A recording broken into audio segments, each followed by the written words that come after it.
Hello, welcome to Book Bites with Maggie. My name is Maggie. I'm the Youth Services Assistant here at Napanee Public Library. And joining me today is Sarah. She's our Assistant Director. And on today's episode, we are going to be talking about some of our favorite collections, middle grade.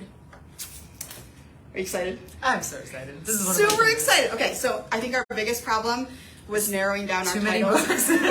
So Book Bites is like, give or take 20, 25 minutes. Sometimes an hour when we really get going, because this is the favorite part of our job, is talking up our collection and sharing books. So on any given day, you can walk into the library here, you can find a staff member, and we're going to be able to show you how much we love the books that we advocate for, that we purchase, that we talk about constantly. And this is, again, one of our favorite things. So when I said, hey, Sarah, want to come join me for Book Bites? This is what we're going to do. We're going to pick our theme. This is middle grade books. Now, okay, can you explain what middle grade means? Do you know what age group that is specifically? I think of middle grade as generally being aimed, first of all, caveat, whenever we talk about age groups that books are aimed at, that doesn't mean like nobody outside of that age group can read these books.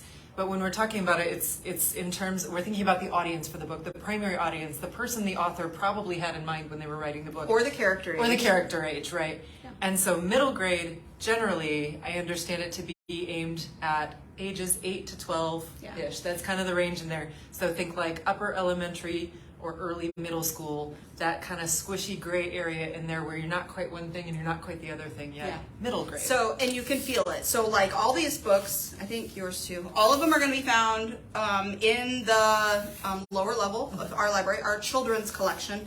Now, in our library, we kind of break it off at 11. So 11 and up, those books are going to be found upstairs in our teen section. So some middle grade books are going to be up there. The ones we're highlighting today are all going to be found downstairs. And you can kind of see at a glance. They're a little bit thicker. Mm-hmm. The content is more substantial. The chapters are longer. The books are longer because the reading level and the attention span is longer when you get into those upper elementary age groups. Now, well, and the characters, I would say too, the characters tend to encounter more complex situations. Yes. They're growing up. You see them growing up in books, and so they encounter things that you encounter when you grow up. Yes, and absolutely. And you can't like belittle kids because they have big emotions. Mm-hmm. That's going to show up in our books. They're going through real life instances. They're getting more of a grasp on what the world looks like, mm-hmm. and they're dealing with those encounters and with changes in all types of things. And so I think a lot of that shows up in our books. Now, I know we've read some of the same ones. Yeah. Okay, so totally interrupt each other.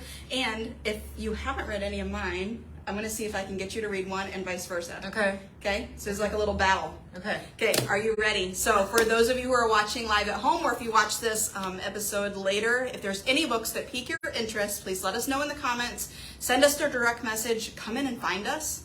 Give us a call. Any of those things, and we would be happy to put books ahead on the whole shelf for you, and you can pick them up and read them yourselves. Okay. My first one is a little scary. I like a little scary. You do? Well, I have one that's a little scary. Okay. So this is Robert Beatty's very first book. I learned about, have you seen this? Okay. This is Seraphine. I've never read it though. Okay.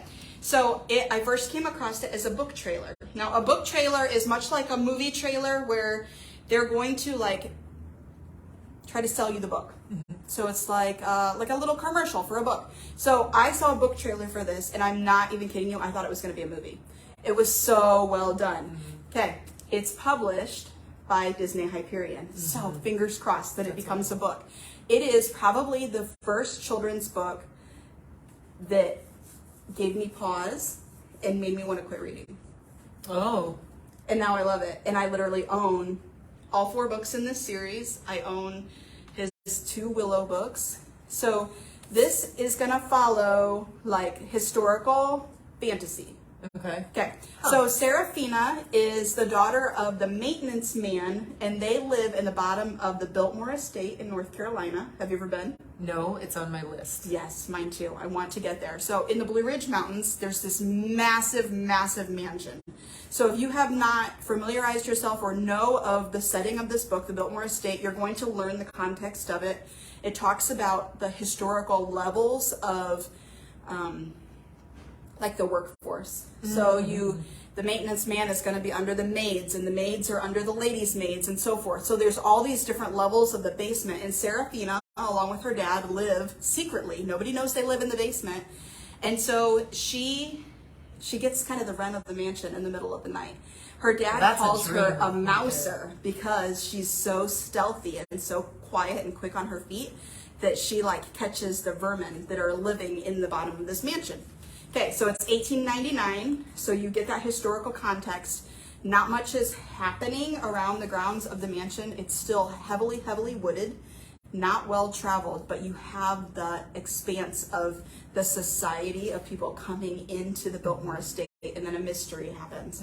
So there is magic and realism in this book. Children start disappearing, and so it becomes like a mystery. But I am not kidding you. I was laying in bed reading this book, and I literally shut it, and I turned to my husband, and I said, I don't think I can finish this book. But I did, and I loved it, and I own them. I own all autographed copies of this series, and I know you are going to love it too. So Seraphina, along with the nephew of the owners of the Biltmore estate, Braden, they come together and they solve a mystery. Do the kids come back? Well, it's you can't tell me. I can't tell you that. I can't tell you that. But because you know that there is a second, third, and fourth book, Seraphina lives. Okay. Thank goodness. There was not more books in the series when I started, so I wasn't quite sure. Okay, all right. Jamie said she read Seraphina because of Maggie. There you go. I'm an influencer, and now you can read this one too, okay? So there you go. I love it. All right. That's all right. Oh, Seraphina. It comes in a book and an audiobook now. Here at NPL? Yes. Or just, yes, on Libby. Okay, cool. I'm going to go the opposite direction with my first book, and mine is the first in a series of 5. So I'll put that out there. If you enjoy this book, you can just keep going, which I did when I first read these. So this is, I don't know if you guys can see, we don't have the physical book, so I made a printout of the cover. This is the enderwix. This is a, like I said, first in a 5-book series, and it follows probably my favorite I don't know, it's hard to pick favorite. It's hard to pick favorites, but I'll say one of my favorite families in fiction. Yes, the Penderwick family. It's 4 sisters. I forget how old the oldest is in the first book, but the youngest is like 4 or 5. So it goes from maybe a 10-year-old to a 5-year-old. Quite a range of sisters, 4 of them. Plus being raised by a single father. Their mother died when they were young. Their mother died, I think, when the youngest was very, very young. So it's single dad with a family of 5 girls. And these kids, part of why I love this family, from dad to daughters, their personalities are so precise and distinct for each one of them. And they're just a joy to be around. They're the kind of characters that you just love spending time with. My favorite one I would have to say of the sisters, they all have really wonderful personalities, but I really love the littlest. Her name is Batty. It's not actually her name, but the family calls her Batty. And she's just mischievous and silly. And so you're saying B-A-D-D-Y? B-A-T-T-Y, like Batty, like okay. Batty, the ratty almost, from... Well, maybe if she's mischievous, I'm like, maybe she's bad. I can't remember actually what her full name is, but I just don't remember. It's not bad, like bad, okay. Naughty kid. It's Batty. Batty. She herself was a little bit batty, actually, but she's a hoot. She's so fun to be with on the page. So anyway, in this first book, the family is, I believe the father's a professor, and the family is going on their summer holiday break, and they basically Airbnb before there was Airbnb. They rent a summer cottage in the woods, and they show up and they're picturing like kind of a rambling cottage in the woods, but what actually they get is the guest cottage on an enormous country estate. Look at that segue. Yes, exactly, on an enormous country estate. And so you can imagine 4 little kids whose dad is kind of hands off with them. They're basically free-range kids, and they are about to have the summer of their life. So they spend the summer running around this estate, obviously getting into adventures, but also getting into some mischief and trouble, exploring. They make a new friend named Jeffrey, who is the son of the lady of the estate. And Jeffrey is also delightful, but the lady of the estate, let's just say she really does not like them. And she doesn't necessarily approve of her son interacting with them. So there's friendship, there's high adventure, there's tons of mischief. It's kind of a how much trouble will they get into and can they get out of it type of a situation. It's a lot happens in the book, but it's not like high action and adventure and mystery like Maggie was just how does talking this about. work? Okay, so it's a 5-book series. Do they go back to the same place year after year? No, or it's a continuation? So it's a continuation of the same story, and the books are arranged seasonally actually. So you have the Penderwix in spring, or excuse me, the Penderwix, which is a summer tale.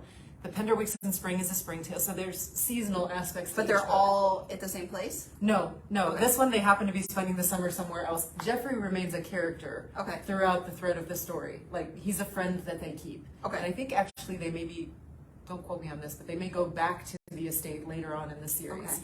But it's a continuation of the same family story. Like it. So you get to watch these kids grow up, and you get to see them grappling with different, growing up style things, right? And one of the things that I love about this series is that it feels, the best word I know how to come up with, like, nostalgic. It feels nostalgic. It feels almost like a throwback story, but without feeling out of date. This could be today, even though it's not set today. But it could also be like in the 1960s, even though it's not set in the 1960s. There's something about it that feels both timeless and timely. But I also love that you get to watch these kids grow up. You get to follow this family through its various stages of its evolution, but under all of the fun and the mischief and the relationships and the sisterness and the making friends and getting into scrapes, there's this one thing middle grade fiction does so well is that it deals with both. It deals honestly. I feel like the best middle grade fiction deals really honestly with the actual real troubles in kids' lives. Mm-hmm. Everything from like changing bodies and changing dynamics with friends to mother loss. And so this is a family that you are always aware that this key person in the family is missing. And this book deals with it, and it deals with it head on, but not in a like rip your heart out way, in a subtle way over the course of naturally occurring over the course of the story and the dialogues between characters. It's not like beating you over the head with, isn't this so sad? This mother is missing. It's just woven into the fabric of the story, and it's dealt with so beautifully. It's almost like looking at it, it's almost like it comes at it from the side. Does that make sense? Yeah. I love it. It's a wonderful series by a really great author, and you can read your way straight through and enjoy them in one fell swoop. And yeah, it's lovely. You're gonna have to do that. I highly, highly recommend it. This is probably the one, I don't know. I would say this is the one I would try to get you to read, but you have to like commit to it. It's available at NPL. It's actually only available currently as ebook and e-audio. But if you want it as a paperback, you could run it as a paperback. We can get it for you through interlibrary loan. I do say I recommend the audio though. I both read the books and listened, and the audio is really lovely.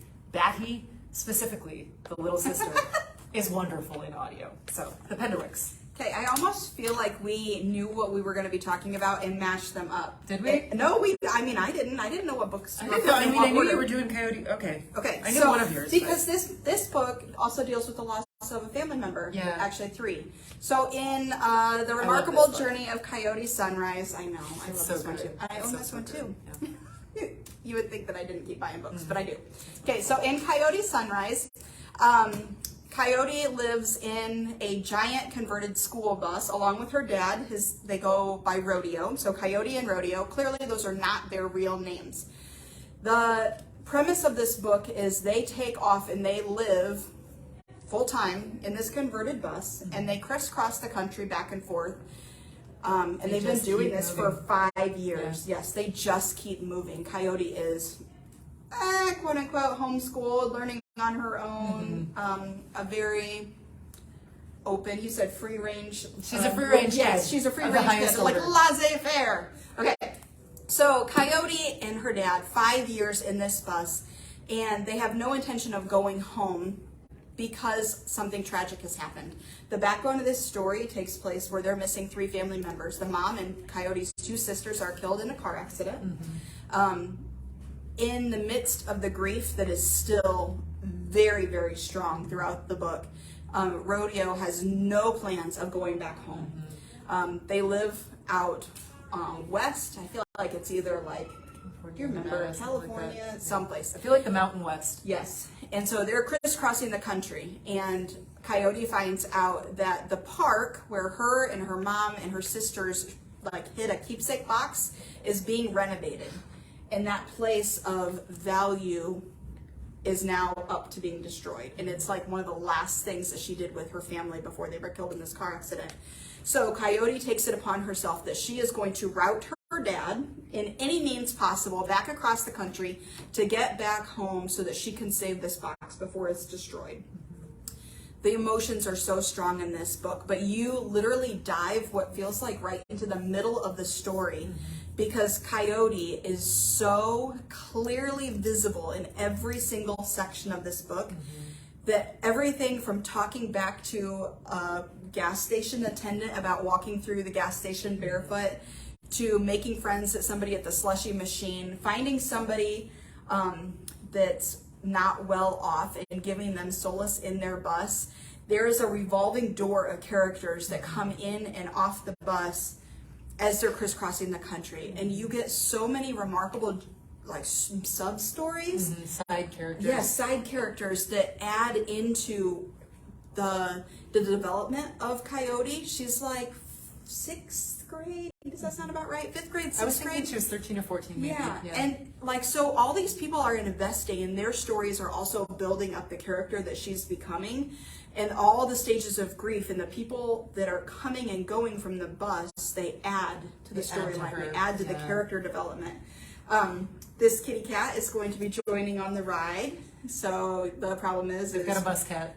Rodeo doesn't know. So you really truly fall into the story in the first couple of chapters, and it only continues to get better.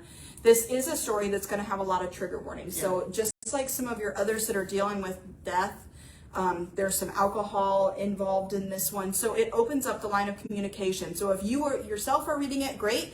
If you are reading it with a younger child, a middle grade reader, it's perfect for them, but it could be opening up the lines of communication that would make a good read for a parent and a child. And you can discuss what that's like. The Remarkable Journey of Coyote Sunrise by Dan Gemmenhart is available also as a book and an e-audio book. And I highly recommend this one. His next book is coming out like soon. Awesome. I saw it on our list, so Midnight Children. This is a standalone.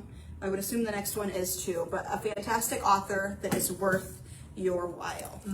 Okay. Jamie said she hugged Coyote Sunrise after finishing it. That's exactly how I felt after finishing that book. Like, I just want to hug it. I want to keep it. It's mine now. It's just, this is a friend. It is.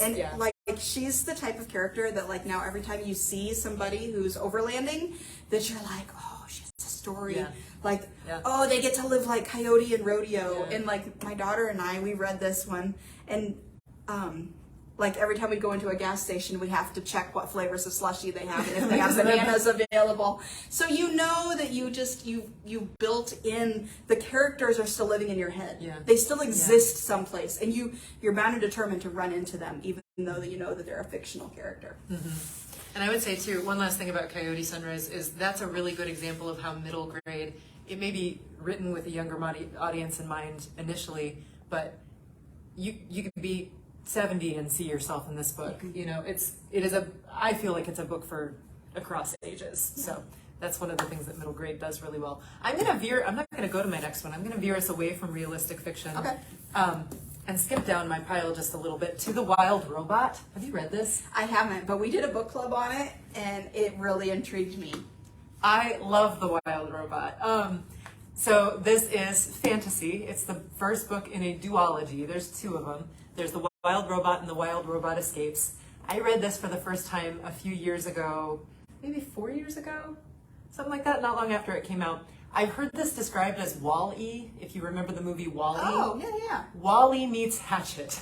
It is an illustrated middle grade novel. I read this the first time several years ago as a read aloud. I used to be a children's librarian, and I did it as a summer read aloud with my kids' read aloud book club. It is a delightful read aloud. So if you're somebody who enjoys reading with your kids or out loud to your kids, or you just read it out loud to yourself for your own pleasure, it is so much fun. It's just such a great book. But Wall-E meets Hatchet. It's an illustrated novel. It follows the robot, her name is Roz, who's trying to survive alone in the wilderness. Basically, she wakes up one day to discover that she is washed up on the beaches of this remote island. She doesn't know where she is, how she got there, what her purpose is, but she is alone in the wilderness, except for you gradually find out the creatures that live on this island. And she's got to figure out how to survive, and she's a robot. So she adapts. Technology, she's a robot, so she learns, right? She gathers information and then adjusts what she's doing according to that information, right? That sounds like Amelia Bedelia gone techie. Oh, I don't know. Is it set up for that? Like it sounds like No. like there's going to be a miscommunication. Well, no? there's definitely a miscommunication because you're dealing with a character who's fundamentally, she's not human, she's AI, but this is technology that learns as it goes. Think like a Siri kind of a thing. Yeah. AI as it's developing to adapt and learn and become a little more human-like. And that's one of the kind of themes of the book is, does she have a soul? Does Roz have a soul? I guess might be a way to say it. She's got a personality. Does she gradually come to have something you might call a soul? And she adapts to her situation. She learns, and we get to watch her adapting and learning and figuring out how to survive in the wild. She makes friends with the animals, and all of the animal characters, you're talking about delightful side characters. Do they have a voice? Yes, that's part of what makes this such a fun read aloud. It's like you get to be Mr. and Mrs. Beaver, for example. They all have a voice, they all have a personality, they're so much fun, and they become her friends. And she makes a home on this remote island. And then eventually, and I'm not going to spoil it, her past catches up with her. And we start to learn a little bit, we start to get a little bit better sense of how the heck she ended up on this island and what sinister forces are at work. So there's themes about nature and technology, about artificial intelligence versus what makes somebody real, if that makes sense. Yeah. It is hilarious. It's heartwarming. It's just a little bit scary. Like if you're reading it with kids, there's moments of peril, but not too scary. We have it as a book. Go ahead. Well, go ahead. You're fine. I was going to say we have it at NPL as a book, ebook, and e-audio. So the ebook and e-audio are on Libby, but we've got both books. Okay, so I haven't read it, but I do need a duology for Expanding Horizons. Okay, but is it going to be more than two? You think that there's going to be a third, or is it pretty wrapped I up? don't believe so. And these came out. What's the second one called? Second one is called The Wild Robot Escapes. This one was published in 2016, and I think the second one came out in 2018 or 2019. So if they were going to, it probably would have already come out with a third. I Okay, well maybe that'll be my believe duology. So I think it's just staying a duology. So Okay. give it a shot. It's so good. So good. That might be the next family read aloud. I feel like that one is so happy-go-lucky. My next one is a downer. Well, you can skip the way that I did. This one. There you go. There we go. Okay, Alan Gratz is an auto read for me. And this book is probably the one that like intrigued me into reading his books. You might know him as the author of Refugee, as Project. What year is that? Oh, I know what you're talking about. So he's written a lot of historical fiction, but this is the one that got me going. So Amy Ann's Banned Library is the theme of Ban This Book. I actually put the paperback cover on top of our hardcover because I like this cover a little bit more. And this is going to go back to focusing on the theme of what it looks like to censor a book. We are huge advocates for people picking and choosing the books that they want to read. There is no right or wrong answer. Goodness, here we're talking about all these books most likely to an adult audience, and we're saying, hey, this book is a good one for you too. All ages can read all types of books. That is up to you. And this book absolutely goes with that theme. In our story, and there's a little list on the back here, there are a whole bunch of books that Amy Ann's library is trying to pull. And they do not want the kids in her school to read Matilda. They do not want the kids to read the mixed up files of Mrs. Basil E. Frankweiler. Or Are You There, God? It's Me, Margaret by which Judy is Blume. Classic YA. Any of the Judy Moody books. Yeah. Or not, excuse me, Judy Jones. Yeah, or Captain Underpants. These are all books that are absolute classics. And they're trying to have them taken out of the library. And Amy Ann, she's fed up. And so she takes it upon herself to add these books that the school doesn't want her or her classmates to be reading, and she starts filling her locker with them.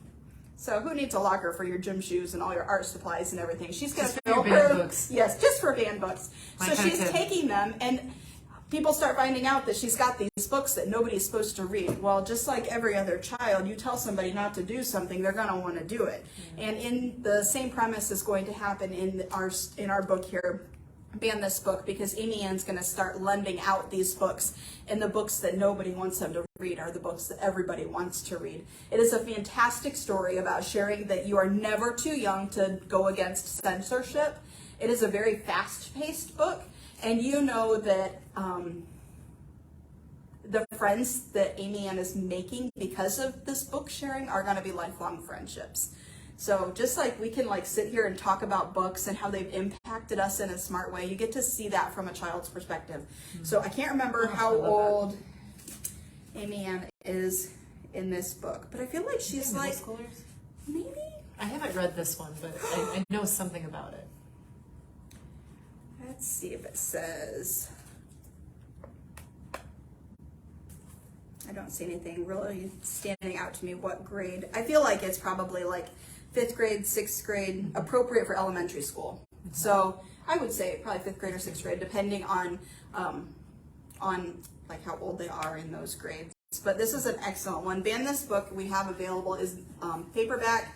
We have it as a hardcover, and we have it as an e-audio book available on Libby that you have access to with your library card. It is a fantastic, fantastic book that can be a jumping off ship for more books by this author, especially his historical fiction stuff. And we can also point you in the direction of a whole reading list of books that are listed inside of this as other ones you might want to read. I love that. I haven't read that one, but that's on my list. So It needs to be. It's hey, time. It could be your Book Bites with Maggie recommendation. I already used Tony that. said that she loved this book, and it's a quick read. It is. Yeah. It's very quick. So like the cover of the book is like half of it. Yeah. It's And then only 200 Jamie said pages. it was a must read. It is absolutely must a read. It's must a must read that give. goes It's quick. one that you want to like give to people. Yeah. Okay. All right. So we did a realistic fiction. I'm going to go back to fantasy again here. This one this is a shout out to my niece my niece Adeline, who recommended this book to me several months ago. It's called Amari and the Night Brothers. It's by B.B. Alston. It is the first in a planned trilogy. I got to give her that news this week, and I was very excited. The second book actually comes out the 22nd of August, I believe. So coming out soon is the second one. There's a third one planned in the series. And I've heard this one described, and I think it's right, as Artemis Fowl meets Men in Black. And I would throw in, there's a little bit of like Hogwarts and Harry Potter vibe in there too. It's a fantasy with a supernatural detective work element to it. And it takes place at essentially a school for supernatural arts, the Bureau of Supernatural Affairs. And so there's kind of a Hogwarts vibe where kids go and live and learn. The book centers on the character of Amari. She is a young woman who lives in I can't remember geographically where she's located in the country, but her neighborhood's pretty rough, decent amount of gang violence. She's being raised by a single mom. I want to say she's like 14 or 15. Yeah, maybe 14. She's being raised by a single mom. Her brother went missing some months ago. And at this point, when we meet Amari in the story and we find out that her brother's been missing, at this point, basically everybody assumes that he is either run away for good or he may be dead somewhere. Like nobody knows where he's gone, but at this point the outlook is bleak. Nobody has been able to find him. The cops haven't been able to find him. He's just gone. And Amari seems to be the only one who's still holding out hope that he's still out there somewhere and she's going to figure out where he is. And so pretty early on in the story, that sets up the story there. She finds a ticking briefcase in her closet. A ticking briefcase in her closet. It is not a bomb. It is it's a magical briefcase, and it contains a nomination to try out for the Bureau of Supernatural Affairs. So think like Harry Potter, right? Think owls dropping off envelopes saying you've been invited to join Hogwarts, right? Ticking briefcase with an invitation to try out for the Bureau of Supernatural Affairs. So Amari, to cut the story short, she decides to go ahead and try out for the Bureau of Supernatural Affairs. She doesn't tell her mother. She's sneaking around to do this. And her aim basically is to find her brother. She believes there's something about this that has to do with her brother and that would explain where he's gone and why he's missing. So she joins essentially the group of candidates for the Bureau of Supernatural Affairs. She goes to find her brother, but along the way she also discovers, you can imagine, her own powers. She is an extraordinarily powerful magician. Never knew it. Only when she got into that context where she was able to discover and then learn how to use her powers for good, could she find out what she's capable of. But there's a couple of things that happen. There is both what's happening internally at the school. Her powers that she eventually discovers are actually considered to be illegal in the supernatural world. She's so powerful that it basically lands her in a situation where her powers are considered too dangerous to be legal. And so that creates a real big conflict with her in the school and with her classmates especially. But outside of the school, there's also an evil magician of unknown identity who is wreaking havoc on the magical world and really threatening its very existence. And in the best kind of kid books, Amari, of course, becomes the hero who has to save that situation. And I am a sucker for a good kid hero book, and she is that hero. So she has to find and save her brother. She also has to learn how to use her powers for good, and she also has to save the magical world from this evil magician. It is a rollicking story. It is so much fun. It's a beautifully drawn world. It just feels so, in the same way, again, as Harry Potter felt like, just real and fully fleshed out and just complete. This is a wonderfully done world in which there's our world and then there's this alternative world right outside of our perception that is the supernatural world, and it is a blast to spend time in it. And Amari is one of the most, she's one of my favorite characters I've encountered in years of reading. Yeah, she's a misfit. It's a story about resilience. It's a story about what it means to be a hero. And there's a healthy dose of black girl magic in here too that I really, really enjoy. So okay, so first book is out. Second one comes out in the next couple of weeks. Yep, second book comes out. Yep. Do you recommend waiting to read them back to back to back? Jamie says like she cannot wait for the second book because she's been waiting forever. So I didn't that's know it any was gonna be it. indication. Yeah. I read the end and I thought, there's no way they're not going to make this into a sequel. There's got to be a sequel. Does it wrap up enough that you don't feel angsty? Yes. Or is it one that like you wait till everything's out and then you read them boom, boom, boom? I feel like you could stop at this one, but you won't want to. That was part of where it was like, come on, there's got to be a second one. But I didn't see any evidence that they were going to turn it into a series. And sometimes that happens in publishing where if something wait goes to well see how enough, it sells. yeah. So it will leave you very satisfied, but it will leave you wanting more, which is, I love that. Yeah. Cliffhangers are fine, but give me a book that feels good on its own and then makes me want to keep going. Yeah. So again, this is in book, audiobook. We have both the physical book and audiobook here, but we also have ebook and e-audio through Libby. It's Amari and the Night Brothers by B.B. Alston. Fantastic. I like it. Jamie said it wraps up, but she's waiting for the next adventure. Yeah. Oh, Yeah, okay, I am so too. it's going to pick up. I'm excited. In our next book here, we've got a whole group of 6th graders that live in New York City. I love the picture Such a good of book. this. So Harbor Me is Jacqueline Woodson's first middle grade book since Brown Girl Dreaming. Yeah. Does that sound good? Yeah. I'm trying to think what order they come in. Yeah. So this is a standalone book. It is very realistic, and it is about a school who notices that there are students that have some similarities, but that they are not at liberty to like kind of tell about these other students. Makes sense, right? There's privacy and stuff like that.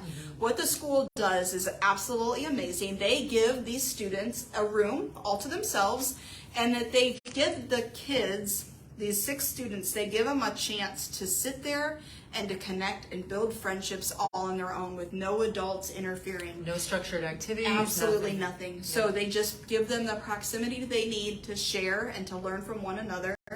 It is a heartfelt story. It celebrates what it looks like to have healing occur in a group. So think about the group dynamics of like a group therapy. That's kind of what they're giving to these kids. And they all get to share their stories. There's everything from a father who's being threatened with deployment. There's incarceration. There's a change in socioeconomic culture at home. There's being worried about being homeless, and all these different things that we think about as adults, but we don't feel like they really impact kids. But with middle grade books, again, like we said earlier, those kids are starting to develop that sense of what the world looks like and how there are so many different things that are impacting them from every single direction. And this one does a perfect way of explaining what it looks like to hear and see things at home, but to not necessarily know what everything means in context. Can I jump in? Absolutely. I think one of the things I love about this book is that it gives kids who are in those situations a chance to See themselves. but also tell about their experiences. Rather, so much of the time it feels like adults are telling kids about their experience, right? Like, this is what you need to know about this thing that you're encountering, whether that's hunger or homelessness or whatever. The kids get to tell their story. They are in charge of their narratives, and I love that. And they're telling each other. Yes. It's such a beautiful and then they book. have to decide along the way, like, how much do I want to share? And like as these developing like emotions and the friendships build and the level of trust grows and grows, they share more and more. So they call this room ARTT, a room to talk. That's right. Art. They call it the art room. So the other students, their fellow students, have no idea that these kids kind of just disappear during a period a day or a period a week. I don't remember how often they get together. But over the course of the school year, that friendship develops. A fantastic book. Again, one that will open up the lines of communication in a whole bunch of characters where no matter what you are experiencing, you're going to find yourself within one of these characters. So this is Jacqueline Woodson's Harbor Me. We have this as a book and it's available as an e-audio book on Libby. Is it free verse? Is it what? Free verse? So No, Brown not Girl this one. Dreaming was free verse. Yes. This is Yes. She this writes one a is- lot of free verse, right? She does. Yeah, Red at the But it's a Bones. novel. Yeah. Yes. Just written as Yeah. It's strictly narrative. But this one is like a chapter book, and it's a quick read. I don't even think this one hits 200 pages. yeah. If the Yeah, only reason it wouldn't be 170. a quick read is because you end up having to savor some of what's being talked about. It really is a fest. Yeah. Okay. Do you? I have two more, so you go, and then I'll go, okay. and then you go, and then I go. Do you want me to do both my two or one, two? Whatever. Okay. All right. I want to end with my last. So I'm gonna talk about Remy Nightingale. This is the book Remy Nightingale. It's by frankly, the master of middle grade fiction, Kate DiCamillo. She is absolutely one of my favorite authors. I'm a bit of a fangirl, not gonna lie. Remy Nightingale is the name of the book. It is the first in a 3-book series, a trilogy. I don't think it was originally intended to be, but it follows three girls who become friends, and eventually Kate gave them each their own book. And you could read each one of them as a standalone, I think, but they're so much richer if you start with Remy and go all the way through.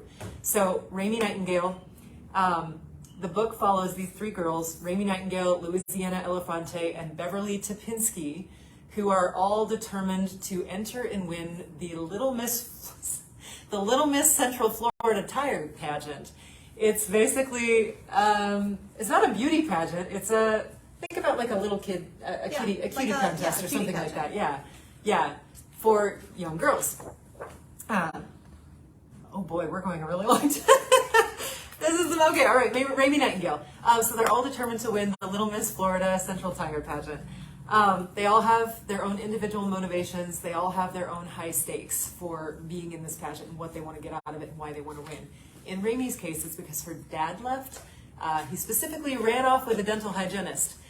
And this is Remy's plan to get him to, if she wins, he will see what he's missing and come home.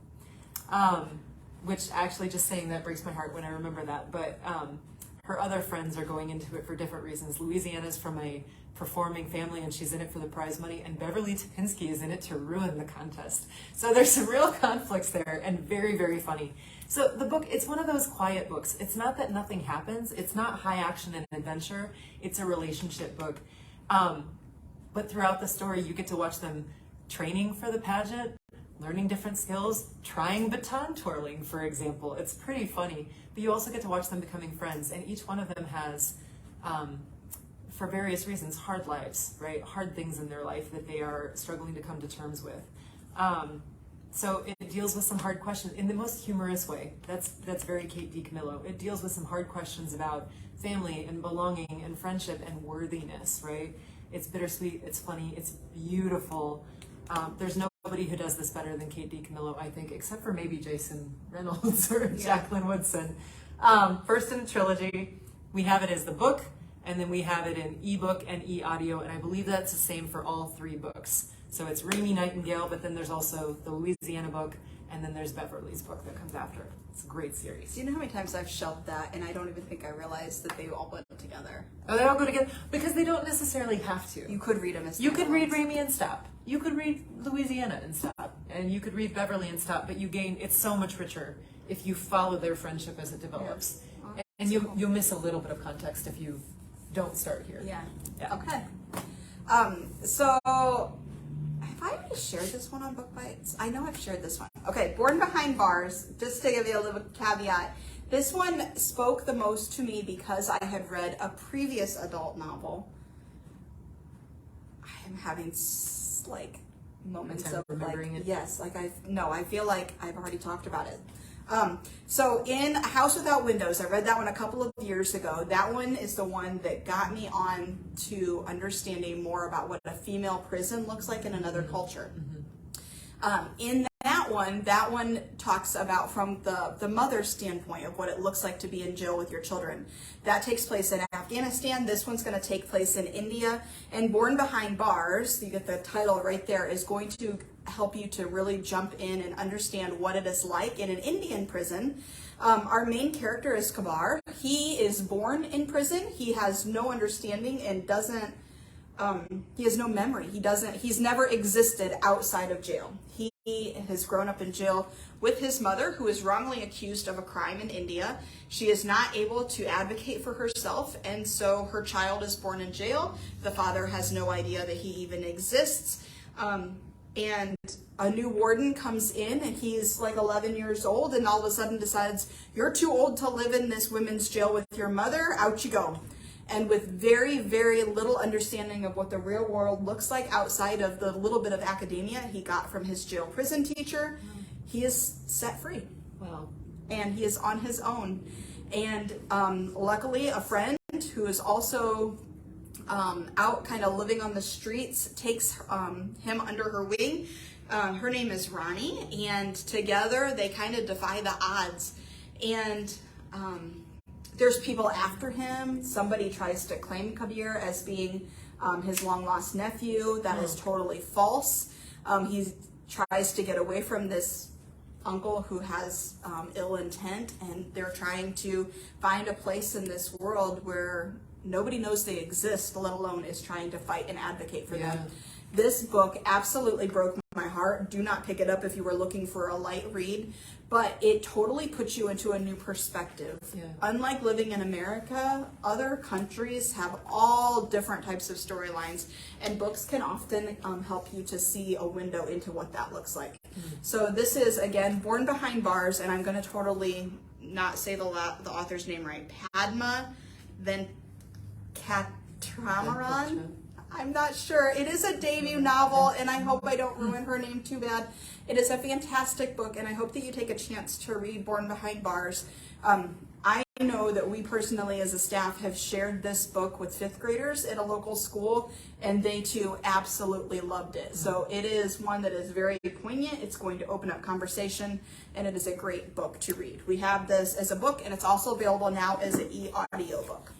And if you struggle over some of the names in Indian culture, audio might be the way to go, because then you don't have to stumble over it. I don't mean to interrupt, but some of these books would be great books for 100 books before high school. Ooh, absolutely. Right? That's just getting ready to debut. For those of you who might not know about our upcoming programs, those are all available on our social media channels. We have our new newsletter out. But we have 1,000 books before kindergarten. Then we jump to Expand Your Horizons Junior for elementary school. And we're debuting yet this month 100 books before high school for our middle schoolers. And then we're going to also have 100 books before college for our high schoolers. So we are literally going to help you keep up your reading goals. And we're hoping to not lose those readers that age out of certain series of books and to keep them reading as lifelong. So 100 readers. books before high school and 100 books before graduation. Yes. You can read anything. Yes. You just have to read. Yes. So a lot of these books would be great recommendations. Oh, absolutely. Right? Yeah, I'm glad that you reminded us of that. Okay, give one more and then I'll close with this one. Okay, Yeah. all right. I'll be fast. Just read this book. That's all. That's all I have to say about it. No, I'm just What kidding. is it? It's the Graveyard Book by Neil Gaiman. One of my friends is sitting behind the camera here, and he just gave it an air applause. Is that yes? Neil Gaiman is master of fantasy fiction. There's nobody It better looks than so him. dark. Is it? Okay, so this is one of those books. I heard it described as like eating dark chocolate, a little bit bitter, but so full of pleasure. Okay. It's just dark enough. It's just scary enough. There's just enough peril. So this is for our young readers who are just gonna discover what means to have a thriller or suspense Yes. genre as adults. Yes, it's a fantasy. Yes, it is a thriller. I would say that, and it's just scary enough. Just scary enough. So the basic premise is this is a book about a boy named Bod. His name is Nobody Owens. They call him Bod for short, and he is a very normal boy. He just happens to live in a graveyard, and he's being raised by ghosts and a guardian who is not living or dead. So Bod has, as you would imagine, he grows up in this graveyard. He has adventures in this graveyard that are wild and fantastical. He finds ancient beings. He finds portals to underworlds. He makes friends with other ghosts, not just the ones that are raising him, but other ones he finds in other areas of the cemetery. It's just fascinating, the experience he gets to live as a kid growing up in a world that's just outside our world, right? So there's danger, there's mystery, there are hysterical characters, wonderful characters. The cemetery is populated with just fantastic dead characters, supernatural characters. Eventually we find out, and this is not a spoiler alert, it's something you need to know. Eventually we find out that the reason Bod is living in this graveyard is because his family long ago was murdered by a character called the Man Jack. And that the reason Bod has to stay in the graveyard, he cannot leave the bounds of the graveyard. If he does, his life will be in danger because Jack has been searching for him all these years. And if he ventures from the graveyard, he's up for grabs, basically. So it's a very interesting way to write a coming-of-age story because you have this kid who is bound by certain parameters, but as you're growing up, you're starting to naturally push at those boundaries, right? And in his case, there's life or death consequences if he leaves the graveyard. But to stay in it with these ghosts that he has come to love, they're his family. To stay in it, is that really a life? So it's this really interesting question. It is profound. It is funny. It's so funny. It's fascinating. The audiobook, I love the book. I have to highly recommend the audio because Neil Gaiman reads it himself, and nobody does it better than Neil Gaiman. It's a phenomenal audiobook. So we have the book, and we have the ebook and the audio. The Graveyard Book. Okay, super fast. This is Parked by Danielle Svetkov. It takes place kind of in between Chicago, transient to San Francisco. A more extended version of my review is going to be found in our Librarians episode a couple of months back, and it features Janine Ann, who, along with her mother, live in a van, and she's trying to get a new job as a cook in San Francisco, and things are not going according to plan, and they have to stay in their van on the street a little bit longer than intended.